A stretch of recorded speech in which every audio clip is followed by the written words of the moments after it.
আজকে আপনাদের সামনে আমি এঁচোড় চিংড়ি রান্না করে দেখাবো। তার আগে কাটাটা দেখিয়ে নিই।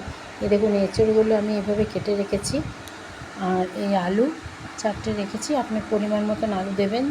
আর এভাবে আলুগুলোকে ডুমো ডুমো করে কেটে সেদ্ধ বসাবো।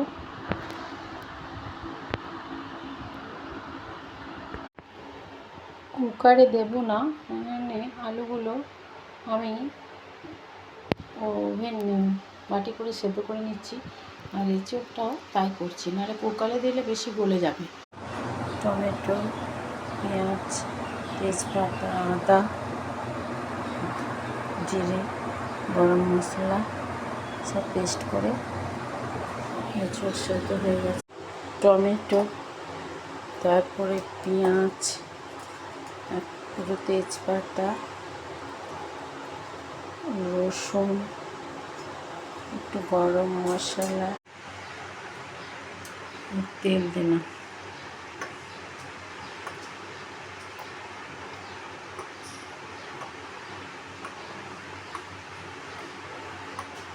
বাটাগুলো দিয়ে এবারে এটাকে কষতে দেওয়া হবে।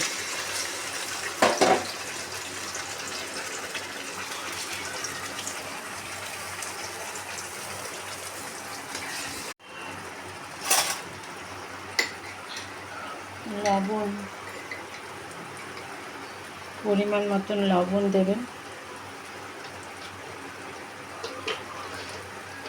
চিংড়ি মাছগুলো ছাড়িয়ে নিয়েছি, এরপরে ধুয়ে এটাকে ফ্রাই করতে হবে।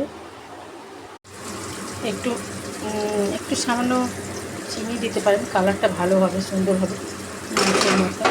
দেখুন, এই এঁচোড়গুলো সেদ্ধ করা আছে, এই আলু এবারে কষিয়ে এবারে আমি চিংড়ি মাছগুলো ভেজে নেব। তার জন্য তেল দিলাম কড়াইতে।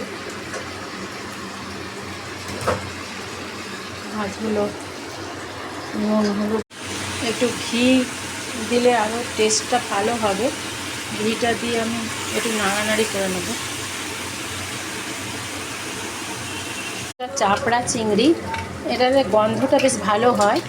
আর এটা বেশ ফ্রাই করে নিয়েছি, এবারে একদম ফ্রাই হয়ে গেছে।